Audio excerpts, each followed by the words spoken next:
Hi, I am Felicity Tao. I am the co-founder and co-chair of Greater Cincinnati Chinese Cultural Exchange Association, GCCCEA.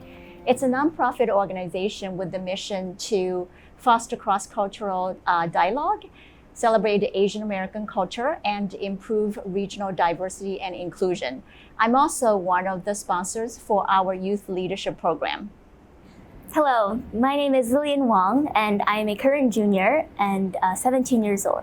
I am also a co-leader in the GCCCEA, Greater Cincinnati Chinese Cultural Exchange Association. And that program is designed for Asian American high schoolers, focused on enhancing and promoting cross-cultural conversations and promoting leadership, helping build confidence, and really sparking those cross-cultural connections. So Lillian, I came to this country as an adult. I came to graduate school when I was 25. So I didn't grow up in this culture. My formative years were not spent in this country. And sometimes I wonder what I will become if I was born and raised in this country. So I'm really interested in your experience here, how you grow up in a multi-ethnic society and how you find your cultural identity and live between multiple cultures. So there's definitely, living in multiple cultures is definitely different. I was born in Tennessee, so I have just been here my entire life. But I have been very lucky that my parents really introduced me and made my cultural heritage a really important part of my life. So I remember when I was little, my parents would tell me about it. I think the first time I went to China was when I was 2 years old, and it was to visit my mom's hometown. And at that time, like when they told me that, I really realized that like through celebration of Chinese holidays and my travels to China, that they had already started introducing me to my Chinese heritage before I even knew what heritage was. And so I think I'm really thankful for that, because if not, I think as an Asian American, it is really important to make sure that I really cherish that part of me and I don't lose it, because especially in America, it's really easy to get swept in this whole entire sense of Americanness, which is always very fun and refreshing, but it's always nice whenever, Chinese New Year rolls around, or a lot of different Chinese holidays, for me to really be able to connect with my roots. And I'm really thankful that I've had the opportunity to stay connected with my cultural heritage, with my language especially, because then I can really form those closer bonds and have those closer conversations with my grandparents and my other relatives when I visit China or when I call them on the phone sometimes. So definitely in kind of my multicultural environment, you could say, in my house, it's much different than when it is outside. And also with the different foods that I eat and the media that I consume, a lot of it is very polar, I would say, because there are a lot of significant differences. And I do remember that when I was little, it was a bit challenging to kind of overcome those, and especially to kind of connect my idea of my cultural heritage at the time with my conversations and my activities and the things I would say and the things that I like to do with my other American peers. And so that was definitely a struggle in kind of coinciding and combining those two differences. And I think that is something that I really had to overcome when I was little, because there was a part of me that really wanted everyone to kind of know about my heritage, but then since this is America, and of course we have this great kind of mosaic where all different sorts of cultural heritage can kind of fit in and stay in with their distinct, unique sense of being while in America, and that's something I really appreciate. And I've been personally very lucky that wherever I go, for the people, the environment, they have always been very welcoming of where my family has come from. So your parents are immigrants from China, and they definitely still preserve, celebrate, and pass on their heritage culture. But in the meantime, that you are living in this multicultural environment, sometimes it's very refreshing, it's rich, it's a very complex experience. But would you say that Chinese cultural heritage is still important to you, and why? How important it is to you? Yeah, absolutely. So I personally see, as I kind of take time to reflect on this, it really has become an almost like irreplaceable part of my identity, kind of my connection to my Chinese culture and heritage. Because as I've said, ever since I was little, there was always this very centered focus on making sure that I didn't forget where I came from and kind of the rich culture that comes from there as I live in America. And so, and especially like important focus was the language and being knowing how to speak it, read it, and write it.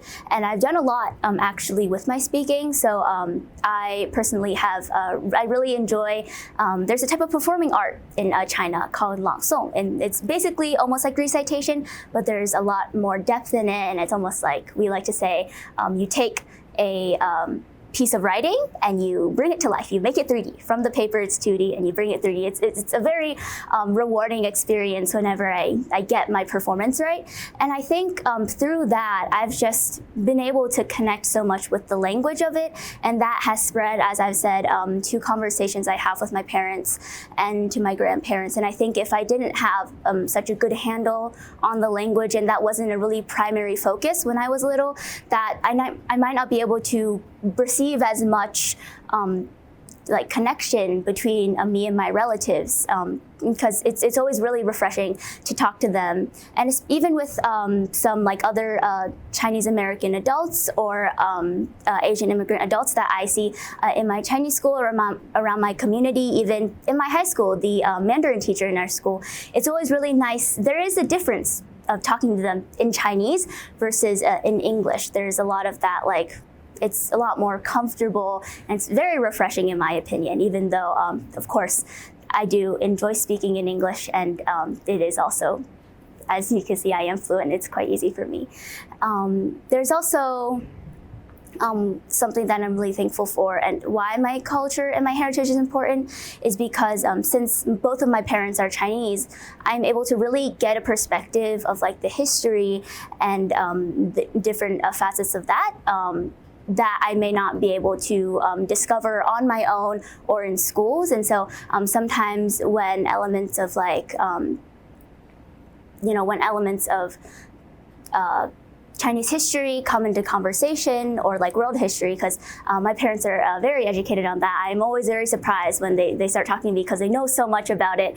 And it's very interesting hearing that side of it. I remember one time my dad was like, hey, we should watch this movie that I found. And it was called 1 Second, or 一秒钟 in Chinese. And his main purpose behind that wasn't really to let me, watch the movie, though it was a very good movie, but also to see kind of what life was like during his time. And as we watched the movie, it was a really great learning experience, because as we were watching it, he was like pointing out certain things and certain social like issues at the time, or things that he had faced, and kind of I really started to understand like his side and his struggles, and how he came to the US. And so it's so complex, and I really am learning something new every single day by talking in Chinese, whether it be a new word that I didn't know, or a new word that I didn't know how to read, or the history and the culture. So it's always not only like invaluable to my identity, it's a really close part of who I am,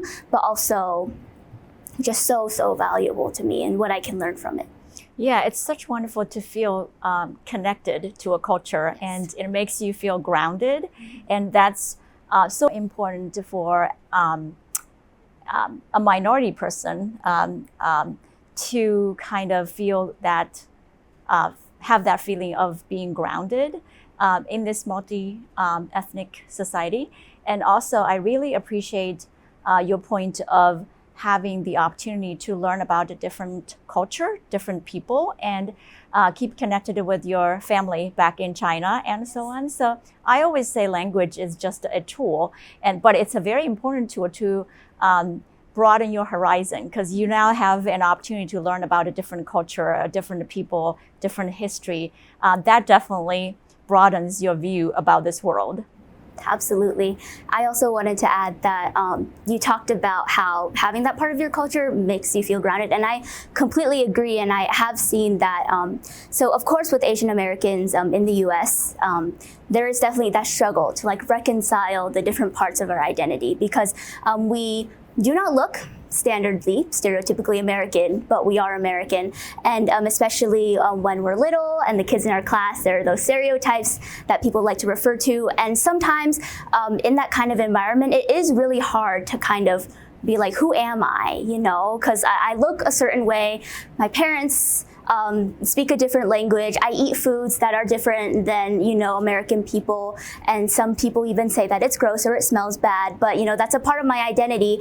And it's hard to really connect those two. And I have seen in some of my other Asian American friends, because I feel like across Asian Americans, everyone has a different level of how connected they are to their cultural heritage. And I think a main reason why I was so sound and sure of my identity and confident was because of that connection I had with my culture. Because if I had not known the richness that waited for me in discovering my own cultural heritage, I would have been just as confused, because, you know, it's easy to see like Asian American identity as just, oh, I look different than Americans. I'm Asian American because I look Asian, but I'm American. But there's also that cultural heritage that backs all of that. And without that, as you said, it's really hard to stay grounded and kind of know who you are. So on your journey to explore your cultural heritage, what tools or what resources did you find helpful? Okay, so I think personally there are two really big ones. One is being in Chinese school, which I guess hearing this, some of my Asian American peers might gasp, but because Chinese school is a bit of a sensitive topic, because it is, you know, more school upon American school. But personally, I think that was definitely very helpful. And I'm really lucky that the Chinese teachers in my Chinese school were always very nurturing and very kind, and they knew what they were doing. And the curriculum was also very well put together. And so through that, there was definitely a focus of, you know, not only, you know, teaching these kids the language, but it was important to them to do that. And I think that definitely helped me set up the foundation for how I would later come to understand myself. Furthermore, the other one would be, of course, since we're still coming out of the pandemic, so I haven't been able to travel as often, but traveling definitely was a really big part, especially for me, because I've always been very lucky. Of course, everything I'm attributing back to my parents, but I know for a lot of my Asian American peers, whenever we talk about trips to China, it's always, okay, let's go to Beijing and let's go see family, and you'll eat some food and you'll come back. Right, but for me, whenever my dad would take me back, first, of course, the first priority is to see my grandparents, you know, kind of check on them, check on my relatives. But then every single year that he would take me, we'd go once every 2 years, every other year. He'd take me to a different part of China. We'd go to like Nanjing, or sometimes we'd go to Sichuan, and we'd go, you know, climb the mountains, see the museums, you know, he really tried to immerse me into the culture. And I think, of course, going to China itself is a very good way to stay connected and to understand your heritage, but my parents really took it a step further and really tried to make sure that I was educated on it, and then I came to see the complexities and the richness of the history and the culture and like the intellect and all of that went into building Chinese history and Chinese culture. And so that's something I'm really thankful for. And I really hope that I'll be able to go again soon, because of course there's so many places that I haven't discovered. But going to China and seeing those like small details, not just, oh, you have the big cities, you have the Great Wall, you have, you know, the terracotta warriors, but it's also like the really interesting way that, you know, Chinese mountains are. That's a really big thing, because of course going to China, it's fun to kind of climb certain things. So there is in certain places, my dad has taken me to Zhangjiajie, which is, for those of you who don't know, the place where they filmed the Avatar movie, the one with the blue people, not the cartoon. And it's a very beautiful place, but I remember there, for the different rock formations, there was one called the Old Man carrying the medicinal pouch. And the rock formation did really look like an old man hunched over with a bag. And then for the medicine, it was trees growing out of that specific area. So that's a very weird example, you could say, but just finding out about those tiny, you know, unique things, it's always very fun. And I think that's what made me be able to take Chinese school on top of regular school, because learning the language was not just, okay, you're learning how to say, my name is blah. It was more of like, hey, the more I learn about this, the better I can understand how China works when I go back next time. And so those two things really built together and kind of paved this perfect path for me to just really be interested in my cultural heritage. It's really enabling you to have a full experience Yes. with the culture. Yeah, well, definitely. So we're both Asian Americans or Chinese Americans here, but we're pretty different. As I said, I didn't grow up in this country. I came as an adult. Like your parents who are also immigrants from China. I think our experience and how we are formed by this experience is quite different from yours and your peer who were born and raised here. So in your observation, what are the differences between your parents and immigrants like me and you, your peer, who were born and raised here? Okay, so I think that, of course, there are differences, and between like sometimes when Asian parents, Asian immigrant parents and their Asian American children have conflicts, is because it's really hard sometimes to reconcile those differences. And I think one main thing that I as an Asian American have really taken from America is that sense of freedom, and that sometimes counters because I think based on what I have seen, what I have experienced, there's a lot of like conformity to the norm that comes with Asian immigrants, and that's not a bad thing. But also, I remember when I was little, a little fun fact about me is that when I was small, since the norm, I guess the stereotype for Asian Americans is, doctor, lawyer, or engineer and stuff. So I remember when I was little, I either told myself or I told my mom, one of the two.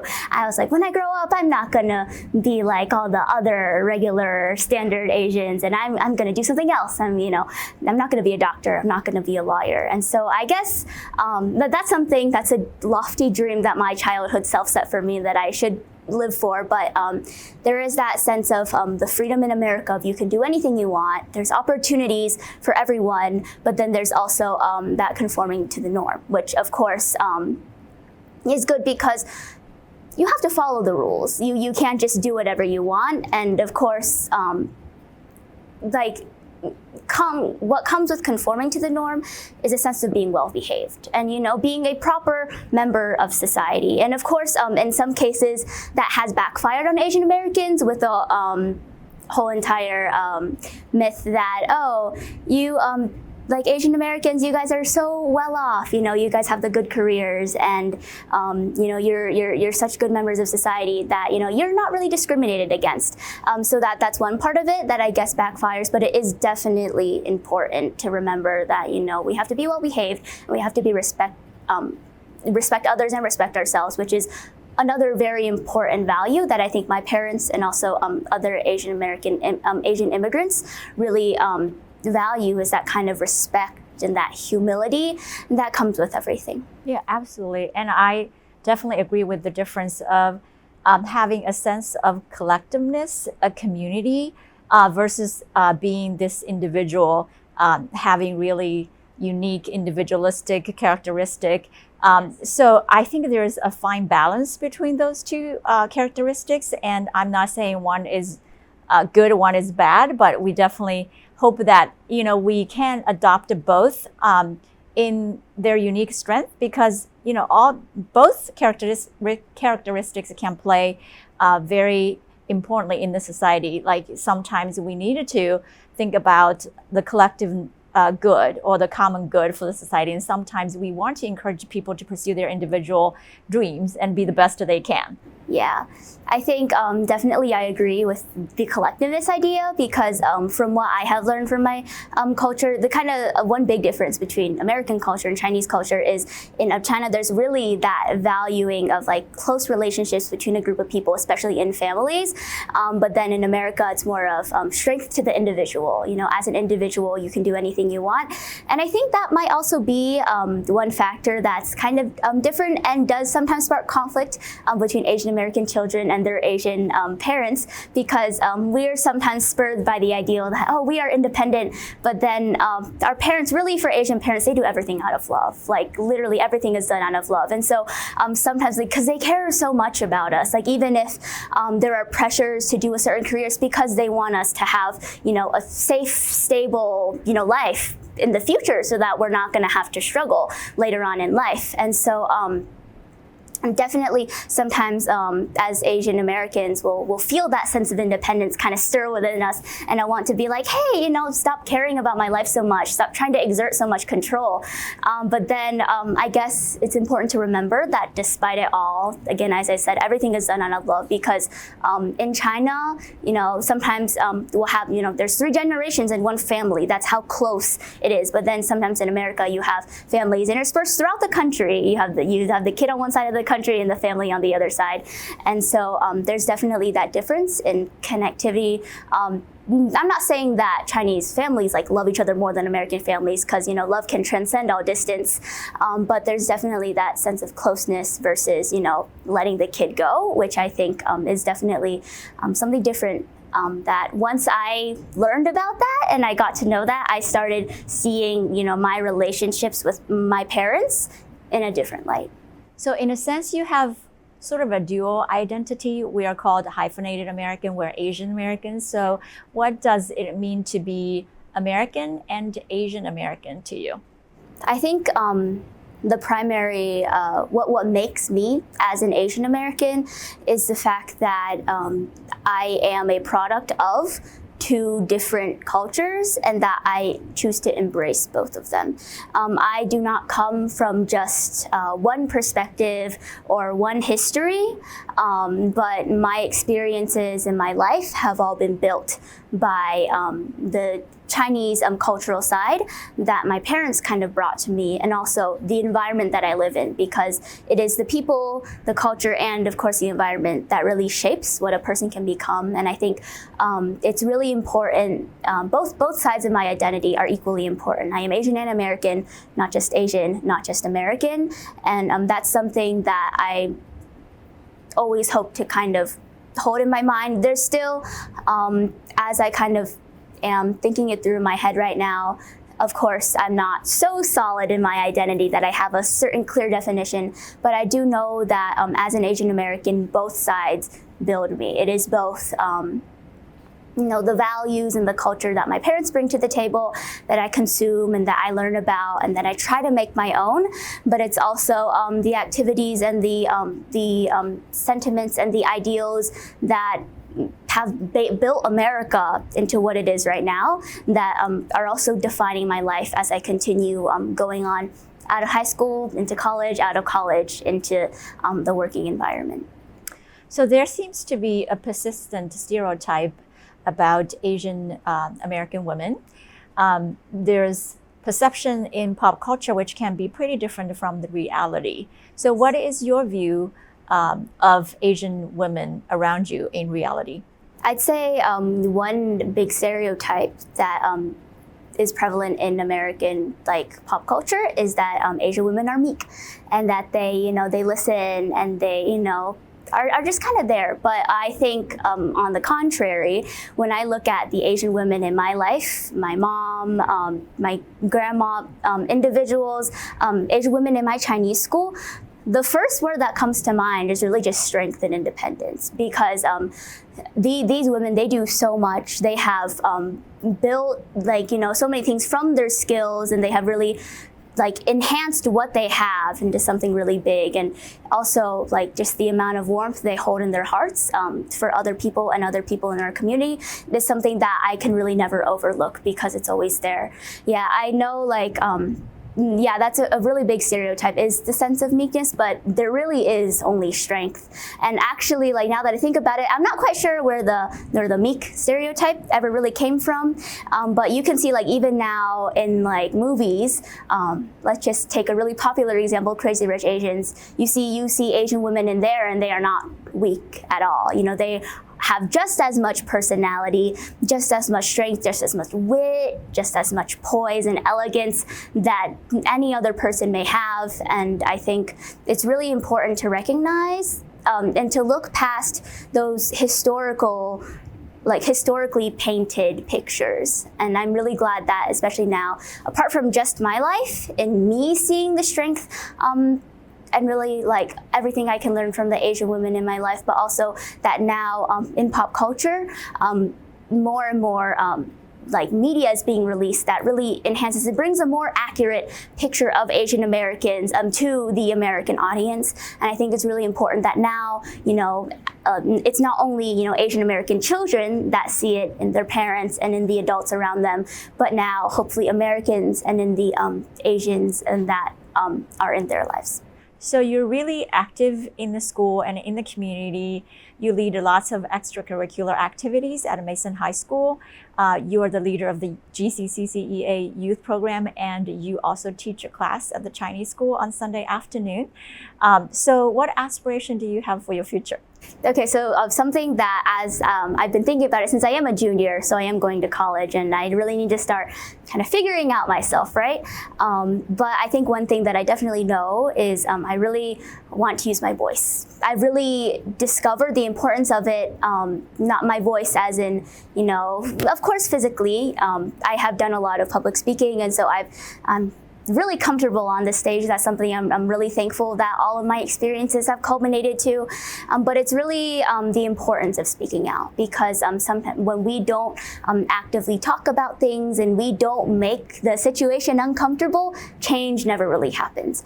And so I think that's definitely something I want to do. And though I already said that little Lillian was like, I don't want to be a doctor or a lawyer or a standard Asian American job, stereotypically, I definitely know that I will definitely continue to advocate for my community, for the causes that I see are valuable to me, and my voice and the way that I write and the words that I speak are definitely a weapon that I want to hone in and really just kind of change the world in the little ways that I can with what I can do and what I can say and the image that I can present and how I can represent myself as a member of my community. I don't need to be like the forefront of it all, but I feel like every single person in a community could be Asian American, African American, all those different many little groups and distinct cultural groups within our country. We all serve as representatives, and I think something I want to do is to make sure that I'm always there as a positive representation, and I am making sure that I really put myself out there and use my skills that I have been able to culminate the knowledge that I have been taught from different sides of culture, different sides of issues, and really take everything that I have built and see for that in the future. I definitely plan on writing a lot and speaking a lot if I can. I guess if we're thinking specifics, journalism would be the most direct path to go, but who knows? Life is full of surprises. Yeah, I think you will be great at that. You have a very strong, sensible, insightful voice. But also I see how the two cultures you kind of inherit come together beautifully, because you want to be yourself.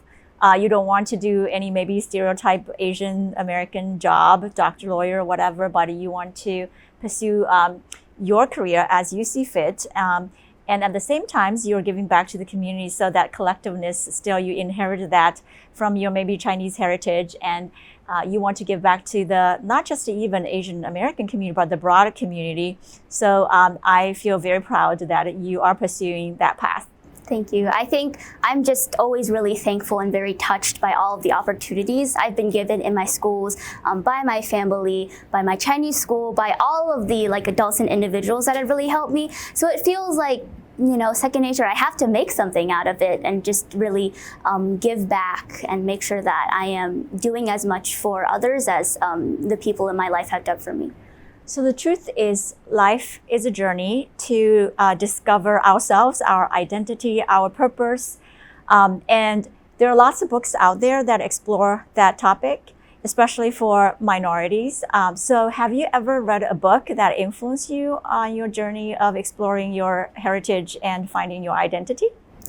Yes, of course. So there have been many that I have read. I am an avid book reader, so just some books about Asian American heritage and history and culture just kind of plopped into my lap some days. But there is one just released this year. It's a really new book. It is called Portrait of a Thief by Grace D. Lee. And this book is really interesting. I think it really tries to present a really accurate and more nuanced, more three-dimensional picture of Asian American youth. So basically what the book is about is, without spoiling too much, basically 5 Asian American students at around the college level are tasked with, or they have taken it into their own hands to kind of steal the stolen Chinese art in Western museums historically and return them back to China. And so this book is kind of their journey in doing that. And it surrounds the idea that, history is told by the conquerors. And so this time, let's kind of twist the narrative and see it through a different lens. So this book definitely tackles a lot of topics. I think the one thing that stood out to me the most about this book is it's how it grappled with the Asian American identity. And I think 2 characters in the book, of course there are 5 main characters, but 2 really stood out, were brother and sister Will and Irene Chin. And so what was really interesting about Will was, as I said, when I was little, I didn't want to be the stereotypical Asian American, do a job or just focus on math and science. And strangely enough, the first character introduced, Will, he's the main character. I looked at him, I read through what was written about him throughout the book, and he's actually an art history major at Harvard. And so the book also really touches on how he and his parents had that disagreement, and his parents being what do you think you can do with your life with an art history major? And I think while I haven't personally had that conversation with my parents, A, because I don't really want to go into art history, and B, because it really hasn't really popped up. My parents are generally accepting of what I want to do. There is definitely, that's prevalent in my Asian American community, and I think in the Asian American community as a whole, where, again, it stems from the parents want to make sure that you have a secure life in the future, and there's a lot of that care towards it. So it was really interesting seeing that the main character was not, of course, some other characters we have, and a man going into one of the students is going into medical school, the other one works with coding and kind of computer programming, and another is going into political science. And so there's, of course, it shows that, Asian Americans don't just focus on those. There's a lot of different paths for us, and we're just as complex as any other person. And another really interesting thing that I read in this book is how the author described Irene. And so something that I really took away from the book is that stereotypically, I guess, Asians are not seen as having the same amount of power and poise and elegance as, say, we could say, Hollywood and actresses and stuff. But I guess now what I really find is really meaningful to me now is that in the Asian American media that's being produced now in movies and this book is that focus on kind of breaking that image, because I'm going to refer back to Crazy Rich Asians because that is a pretty iconic piece of Asian kind of literature in the US and what rose to pretty big popularity. You see the male lead, right? We have Henry Golding, which completely subverts any stereotypes of an Asian man as anything less than an American man or a man of any other cultural standing. And what Irene really poses here is, since she is an Asian American girl, and how she's described as having that confidence and that real hold over her own skills and what she can bring to the table and how she uses her words. in a bit of an introduction, a character introduction, she is described as someone who can get anything she wants based on how she can say things. She is the one going to like political science and all that kind of thing. And so she's definitely the character that can, for lack of a better word, swindle her way out of things, though that is a word with a negative connotation. But as I was reading it, because we do have characters in this book that work for Google, as is, I guess, a stereotype of some Asian Americans. But then when I read Irene, I always really look forward to reading her perspective, because that kind of like refreshing like poise and elegance is something that you really don't see in like stereotypical descriptions of Asian Americans. And so this book actually is going to it's going to go on Netflix as a TV show. So personally, I am very excited to see the casting, because based on how the characters are described and how nuanced their relationships with each other are, and the different like backgrounds that they came from to kind of all group them together into this group doing this illegal thing of stealing Chinese art from Western museums and returning them back to China is really interesting. And you see the different factors that motivate it. We have one girl who comes from, her parents opened a restaurant in the US. That's how they kind of achieved their American dream. But of course, running a restaurant isn't the most profitable way of surviving. And so, of course, they're stealing this art. They are getting money. They are getting compensation. So that is a big part of why they are doing this. But I just really enjoyed seeing the different backgrounds. Of course, for the girl whose parents made the restaurant, in the US, she's trying to get that money so she can continue supporting her family. The guy going to medical school is trying to get that money so he can pay for his tuition. And then some other characters are just there because they want to break out of that life that they have made for themselves, a life that they felt was restrictive because they've walked that straight path of, you're in high school, you go to college, then you get a job in engineering or one of those stereotypical Asian fields. So I really, really enjoy all like the different aspects and how complex Grace D. Lee described these characters, because it really shows Asian Americans as not just copies of each other, just math machines or science machines, but as people who are complex and they have their own struggles, and their own struggles with their parents, their own struggles with themselves, their own struggles with their identities, their sexualities, all of that sort of thing. And so there's a lot to uncover in this book, and it's this conversation of Asian American youth through a very engaging storyline. Of course, it's a heist. Who doesn't want to read about a heist? But then there's those kind of little elements within it that really just make this book what it is. So for all my fellow Asian Americans, other people, anyone really of all ages, just give this book a try. I really do recommend it, because not only is it a really great way for me to discover my own identity, but also it's a great way for other people, people who aren't Asian American, to kind of see what it's like and get to understand us a bit more. Well, thank you so much, Lillian, for joining me in this conversation. I really learned a lot about you and about the younger generation, which is very refreshing and hopeful. So we are very grateful to the Cincinnati and Hamilton County Public Library for hosting this. And we are very grateful to the audience who are watching this. Thank you.